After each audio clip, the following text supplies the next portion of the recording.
charme des lieux. Vous est présenté par Louis-Marie Picard. Et bonjour à tous, nous sommes actuellement au Double Fond, place du marché Sainte-Catherine. Et nous allons rencontrer l'hôte de ces lieux. Il s'agit d'un café-théâtre de magie qui a ouvert ses portes en 1988 et qui fête cette année ses 35 ans. Et avant d'aller rencontrer Dominique Duvivier, l'immense magicien, nous avons rendez-vous avec Philippe qui est serveur et magicien et qui va nous faire un petit tour de magie. Alors Philippe vient nous faire un petit tour de cartes. Vous êtes centralien à la base. Ouais, ça arrive à des gens très bien. La magie c'est central chez vous, c'est ça?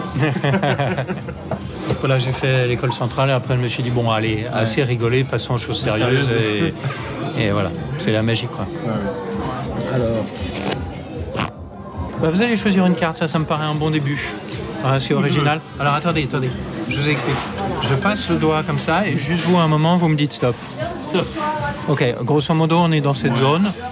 Alors, par rapport à celle-là, c'est quoi? C'est celle-là exactement, mais ça peut être un peu avant, un peu après, je sais pas. Après, on va dire. Deux après, c'est-à-dire, ce serait celle-là. Exactement celle-là. Exactement celle-là, d'accord. Bon, on arrive à la partie complexe du tour, à savoir qu'il faut que je vous montre la carte. Vous allez me dire, c'est pas très compliqué. Oui, je suis d'accord avec vous, mais par contre, il ne faut pas que je la voie. Je vais regarder par là, je vais regarder vers le bas, et en plus, je vais fermer les yeux. Je détourne le regard, toc, les yeux fermés vers le bas et tout, et je vous montre. Ça y est, vous l'avez vu, hein? C'est bon. Vous en souviendrez? Oui. Parce que vous êtes le seul quand même à l'avoir vu. Alors, je sais pas si ça vous arrive des fois, vous, subitement, de vous dire, là, je sais plus quoi faire. Je pense que ce qui nous bloque dans ce genre de moment, c'est qu'on cherche à faire un truc intelligent.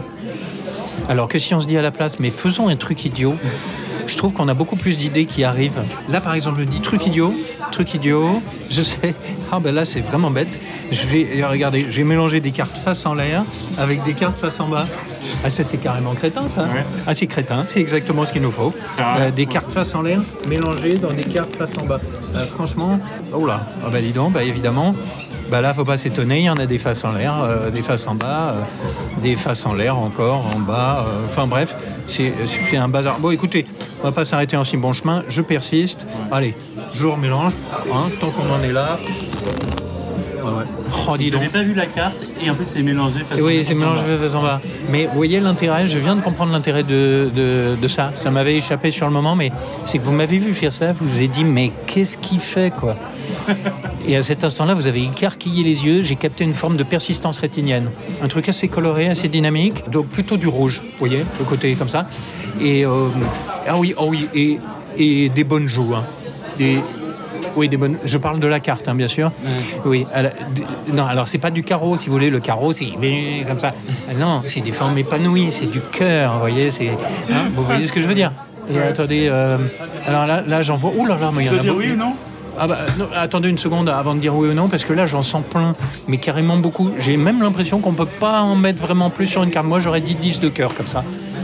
C'est ça ou pas? Ouais, c'est ça. C'est ça? C'est pas bien. C'est ça. Dis donc, t'as vu, le truc idiot, ça marche bien quand même. Hein. Alors, attends. Puisqu'on en est au truc idiot, allez, je me lâche. Claque les doigts. C'est un peu crétin de claquer des doigts 10 cm au-dessus d'un jeu. Hein. Ouais. Je vois pas ce qu'il aurait pu... mais dis donc, attends, j'avais tout mélangé dans tous les sens, on est d'accord, là? C'est pas possible. Mais attends, tout est revenu dans le même sens. Sauf une. T'as vu, c'est le petit joufflu tout à l'heure. Ça va carte, ça. Ouais, mais c'est la seule. Toutes les autres, c'est dingue, ça. Merci beaucoup, Philippe, pour ce beau tour de magie. Philippe qui est serveur et magicien. Maintenant, nous allons descendre au sous-sol du Double Fond pour rencontrer Dominique Duvivier qui a créé ce magnifique café-théâtre il y a 35 ans et qui va répondre à toutes nos questions. Bonjour Dominique Duvivier. Bonjour. Alors, est-ce que vous pouvez nous expliquer déjà qui êtes-vous et où est-ce que nous sommes? Waouh. Je suis un magicien. J'ai toujours aimé la magie. J'ai eu la chance d'être nul à l'école. Donc, j'ai pu faire que ça, en gros. Arts martiaux et magie. Et comme j'avais pas d'autre choix, j'ai continué à faire de la magie. Et puis petit à petit, mais vraiment petit à petit. Hein. Et au bout d'un moment, ça a commencé à rire, mais ça a pris 10-15 ans, quoi. Je crois être le premier ou un des premiers à avoir gagné ma vie juste avec un paquet de cartes. Alors justement, là, nous sommes au Double Fond. Donc c'est un café-théâtre de la magie qui fête cette année ses 35 ans. Tout à fait. Alors pour vous présenter, vous êtes probablement l'un des plus grands noms au monde en close-up. Cette magie rapprochée depuis quelques décennies déjà. Et vous avez créé près de 5000 tours, si je ne m'abuse, dont certains sont devenus cultes. On pense à l'imprimerie, entre autres. Oui. Alors, peut-être pour revenir au double fond où nous sommes dans la salle en bas. Là, vous allez vous produire dans quelques heures. Quand est née cette envie de créer ce lieu? J'ai fait de la magie toute ma vie. Donc, au bout d'un moment, j'ai été engagé par un impresario qui s'appelle Daniel Saint-Jean, qui m'a fait faire ce qu'on appelle du table en table. Et j'ai travaillé pendant quelques années pour lui. J'étais son magicien fétiche. Et il me faisait faire donc des soirées où il y avait un magicien souvent sur scène après. Et moi, je chauffais, si on peut dire, le public. La première partie, comme on dit aujourd'hui. Exactement. Et au bout d'un moment, j'en ai eu un peu marre, justement, de chauffer les spectateurs pour un collègue. Et je me suis dit, ça serait peut-être pas idiot d'essayer de faire un spectacle de ce que je fais moi-même. Parce que pour l'instant, je faisais juste 2, 3, 5 minutes par table, parce que quand tu as une dizaine, une quinzaine de tables, 5 minutes à peu près par table, ça te fait l'heure et demie, et puis c'est fini, quoi, tu vois. Donc, je me suis dit, et je lui en ai parlé, ça serait bien qu'on crée un café-théâtre de magie, parce qu'il n'en a pas. Et ça pourrait peut-être être bon de montrer du close-up de scène. Il m'a un peu rigolé au nez, en me disant, mais enfin, ça n'existe pas, on va se ramasser une gamelle. J'ai justement, ça n'existe pas, c'est une bonne idée. Non, lui, il trouvait pas que c'était une bonne idée. Alors j'ai dit, écoute, content de t'avoir connu, je vais le faire moi-même. Car je me suis pas dit que c'était impossible, je suis allé voir une banque. Alors on devait se voir en un petit quart d'heure, 20 minutes. En fait, en 5 minutes, c'est bouclé. Et du coup, je lui ai dit, je peux vous faire quand même un petit tour Alors je lui fais ce que je vais vous faire. Et le mec, il me dit, putain, c'est génial votre truc. Redites-moi votre projet, là. Alors je lui redis, voilà, un bar. Ah, vous avez dit bar. Bar. Il tape bar, là, ta. Donc il m'a prêté l'argent. Il a fallu que j'hypothèque ma maison quand même. Oui. Mais bon, il m'a quand même prêté la thune et puis j'ai pu acheter le double fond. Voilà l'histoire. Alors cette année marque aussi les 50 ans d'un événement qui s'est passé ici même à Paris, la FISM, la Fédération internationale des sociétés magiques. Et parce qu'en fait, cette année-là, vous allez rencontrer des magiciens qui vont vous marquer et peut-être marquer le magicien que vous êtes aujourd'hui. Vous êtes d'accord avec ça? 100%, oui. On pense à Ricky Jay, on pense Tout à fait, Ricky Jay, Derek Dingle, Albert Gauchman, Brother John Hammond. C'est les 4-5 personnes qui m'ont vraiment construit, quoi. Ouais. Et Fred Capps. Donc il y a un Néerlandais, pour le coup, et d'autres, c'est des Américains. Américains, oui, tout à fait. Et qu'est-ce qui vous avait marqué avec eux? En 1973, on me donne comme étant le meilleur cartoman français. Bon, alors je trouve ça sympa, mais je vois Ricky Jay. Cartoman, pour expliquer, c'est ceux qui font des tours de magie avec des cartes. Oui. Voilà, pour expliquer à nos auditeurs. Close-up, bien sûr, avec des objets, petits objets qui tiennent dans la main, mais surtout les cartes. Et les cartes, c'est un petit peu le français quand tu veux apprendre à faire des mathématiques. Hein. Si tu connais pas la langue, tu peux pas faire de mathématiques. On est d'accord. Donc les cartes, c'est très important. Donc on dit que je suis le meilleur français. Super. Je vois Fred Capps, qui est 100 fois plus fort que moi. Oh, je suis ébahi, tu vois, heureux de voir ce mec. Et il me dit, oui, mais moi, je suis pas bon. Je vais t'en présenter un demain qui est beaucoup plus fort. Et il me présente Ricky Jay, qui est effectivement beaucoup plus fort que Fred Capps. Ricky Jay me dit, oui, mais moi, c'est rien à côté de Derek Dingle, qui est là aussi. Donc ça l'escalade. Et ça devient de la folie, quoi, tu vois. Donc, pour quelques confrères français, il faut mieux pas qu'on en parle de ces gars-là parce qu'ils sont trop forts. Mais pour moi, c'est une révolution. Je me dis, je suis peut-être meilleur, mais je suis le meilleur de rien du tout parce que tout ce qu'ils font, eux, je comprends rien. Ils ont une technologie de 10 ans en avance sur moi. Moi, ce que je veux, c'est apprendre ce qu'ils font, eux. Et c'est à partir de là que j'ai commencé à changer de braquet en magie.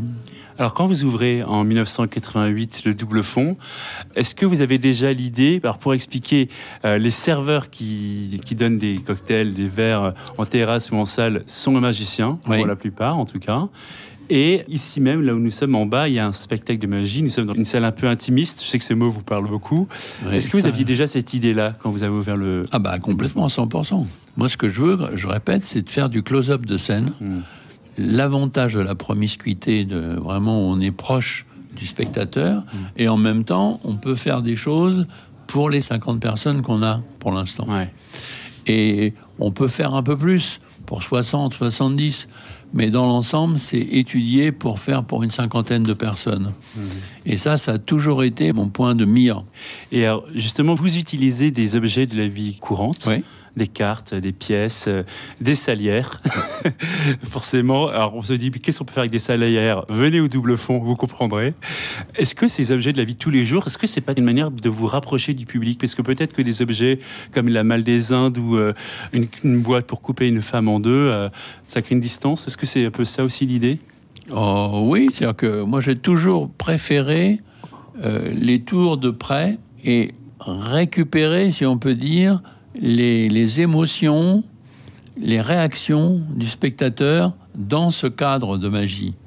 Alors que quand tu as la rampe, comme au théâtre, bah on peut toujours se dire « Ouais, mais il y a un truc, il y a un machin, ils ont des effets de lumière ou je sais pas quoi. » Alors que là, tu me passes un billet de banque, je te fais un truc avec, tu me prêtes ta bague, je te fais quelque chose avec, tu me prêtes juste ta main, je lui fais faire un truc dingue.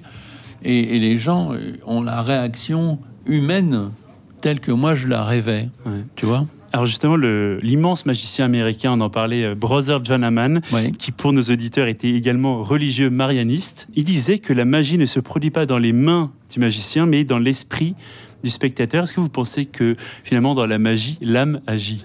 Exactement, à 100%. Et c'était un Comment peu ça justement? Comment expliquez-vous ça? Je ne sais pas comment on peut l'expliquer, mais je ressens la même chose que Gauchman disait, puisque lui, il disait, la magie, elle n'est pas de vous, elle est dans l'œil, dans la réaction du spectateur. C'est exactement la même chose que ce que disait Brother John Hammond. La magie, c'est retrouver l'enfance. Et faire retrouver l'enfance à un spectateur avec une grande illusion, c'est possible. Mais c'est moins immédiat que quand tu y mets un objet dans la main et qu'il disparaît à vue dans sa propre main ou qu'il se multiplie dans sa propre main. Il y a un phénomène humain, tactile, qui est indescriptible avec le close-up, qu'on ne retrouve quand même pas de la même manière avec la magie de loin, la magie de scène. Alors Dominique Duvivier, j'ai quand même une question, parce qu'en fait il y a un double miracle ou double fond, c'est que nous sommes à Paris, votre public c'est plutôt des adultes, et on sait que les Parisiens ils ont une réputation d'être bougons, d'être de mauvaise humeur. On peut dire le plus mauvais public du monde. Le public du monde, ils sont assez rationnels, cartésiens, ils n'aiment pas se faire avoir, si tant est que la magie ce soit se faire avoir. Il est mauvais sans être mauvais, c'est qu'il est fabriqué cartésien, donc il a besoin de comprendre. C'est la seule nation au monde qui est comme ça. L'Américain, il a envie de se faire avoir. Alors que le Français, il a peur qu'on lui pique sa montre, tu vois. C'est une insulte à son intelligence. Exactement. Alors que c'est pour le faire rêver, c'est pas pour autre chose, c'est pas... Comment est-ce que c'est possible que votre public parisien, pas que, parce qu'il y a des gens qui viennent du monde entier ici, oui, tout à fait. Retrouve leur âme d'enfant? Parce que je pense qu'on se prend pas la tête. Je pense à ma fille et moi, on fait un duo que vous allez voir tout à l'heure. Alexandra Duvivier. Oui, tout à fait. Et à partir du moment où on est passionné, nous, de magie, et qu'on essaie de la donner telle qu'on la ressent, tac, on est en pleine connexion pour reconnecter le spectateur adulte à son brin d'enfance qu'il a vécu et qu'il est toujours quelque part. Vous êtes aussi un pédagogue, vous avez formé des générations de magiciens, vous avez transmis le virus à votre fille. Finalement, l'art de la transmission, est-ce que c'est quelque chose qui est important dans ce lieu-là, justement? Moi, je pense que c'est indispensable de transmettre. Et la meilleure façon de transmettre, c'est ce que j'ai fait avec ma fille, c'est de rien lui avoir voulu lui donner. C'est paradoxal. Je ne sais pas si c'est tant paradoxal que ça. Moi, mon but, c'était qu'elle puisse épouser la magie. Mais on n'attrape pas les mouches avec du vinaigre. Et moi, ma théorie ou ma stratégie, si je puis dire, ça a été de ne rien lui montrer, d'être assez réfractaire à toute explication. et de la faire marner par le bon chemin. C'est-à-dire que c'était pas papa explique-moi, c'était non ma fille. Ah bah débrouille-toi. non, je lui montrais rien du tout. Je voulais même pas lui faire de tour. Et aujourd'hui, elle est magicienne professionnelle. Oui. Et c'est pas trop dur d'être le père d'Alexandra Duvivier? Ah bah non, il n'y a pas plus grand bonheur que ça. Imagine, je sais pas si t'es papa, mais si t'es papa et qu'un jour ton fils ou ta fille suit les mêmes traces que toi et est aussi bon, voire bien meilleur que toi, bah, c'est le bonheur absolu. Alors, dans cette salle où nous sommes, des immenses magiciens se sont produits. Il y a vous, il y a Eric Antoine, il y a pour les jeunes générations, les frères Buck. Tout le monde est venu quasi, Quasiment tout le monde est venu. Juan Tamaris, ouais. Un immense magicien espagnol, peut-être l'un des plus grands. Ah, peut-être le plus grand. Peut-être le plus grand. Finalement, est-ce que vous avez une anecdote à nous partager, Dominique Duvivier, qui s'est produit ici quelque chose d'insolite, magique peut-être? Il s'est passé tellement de trucs, tu sais, ici. Bah, ce que je peux te dire, c'est que beaucoup de grands magiciens sont venus, et il y a tellement eu de grands magiciens qui sont venus avant ces grands magiciens-là, que t'as beau avoir des spectacles où t'as 10 000, 20 000 personnes dans la salle, bah, quand ils viennent ici, il n'y a que 50 personnes, mais c'est quand même un lieu devenu mythique, t'as un peu le trac qui revient chez ces grands artistes-là, et je trouve que c'est une grande fierté pour moi. Et alors, vous avez un vrai amour pour Sacha Guitry. Oui. Vous avez même fait un tour de magie en hommage à sa pièce Faisons un rêve. Oui. Si vous deviez, comme le héros de la pièce, rêver qu'une personne vienne ici, ce serait qui? Bah, ça serait les gens que je t'ai cités tout à l'heure, s'ils revenaient comme ça, là, ce soir, et qu'ils nous fassent un bof, voire même qu'ils nous disent simplement un petit bonjour. Bah, revoir Gauchman, revoir Ricky Jay, qui sont vraiment des gens proches pour moi. Brother John Hammond, Fred Capps, c'est tout un monde, quoi. C'est une fraternité, finalement. Ouais, et c'est incroyable comment ils étaient passionnés, ces mecs. Incroyable. Sacha Guitry, dans sa pièce de bureau, disait « À ceux qui font rire, on dit jamais merci ». Est-ce que vous trouvez que le public qui vient ici, finalement, il est reconnaissant de ce que vous leur apportez? Ah oui, à fond. Un spectateur, un jour, en remontant, il nous a dit, à ma fille et moi, « Votre spectacle devrait être remboursé par la sécurité sociale ».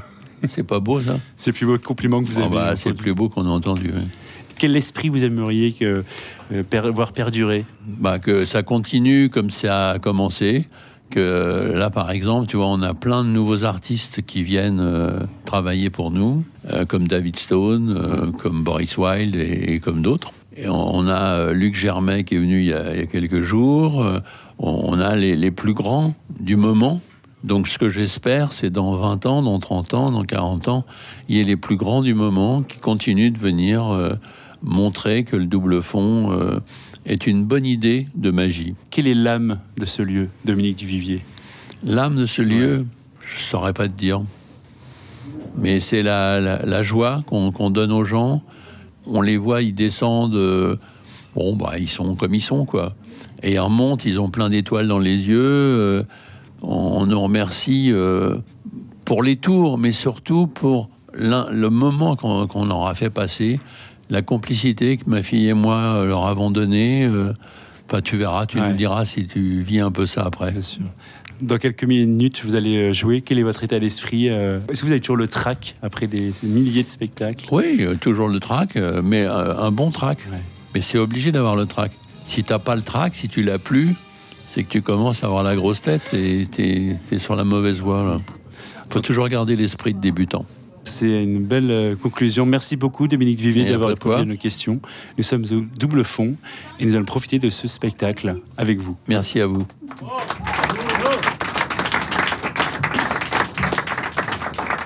Ne me rajeunis pas. Et depuis 1999, on fait des duos ensemble. Eh oui, 24 ans qu'on fait des spectacles ensemble. Quand même, c'est dur. Sérieux, quoi. Nous, c'est notre passion, la magie. Oui. Et en fait, je suis hyper contente et un petit peu stressée parce que ce spectacle, c'est un peu différent d'habitude. Je ne sais pas si vous avez vu le pitch. Ouais, vous avez vu. Quand même, hein. Parce que mine de rien, il y a 100 tours. Voilà, je vais vous montrer. On va vous les montrer. On a sélectionné 100 tours pour vous. Ah ouais, c'est sérieux, hein. C'est sérieux la magie. Vous allez en choisir 10. 1 milliard de spectacles différents. 1 million d'années pour les faire tous. On a le temps. Oh, mais ça veut dire que ça vous permet de revenir.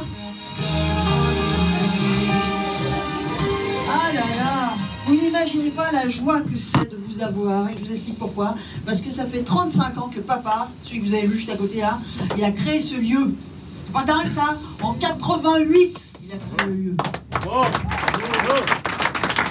Et l'âme des lieux revient dès demain. Nous partirons à la découverte de Notre-Dame-des-Champs à Paris.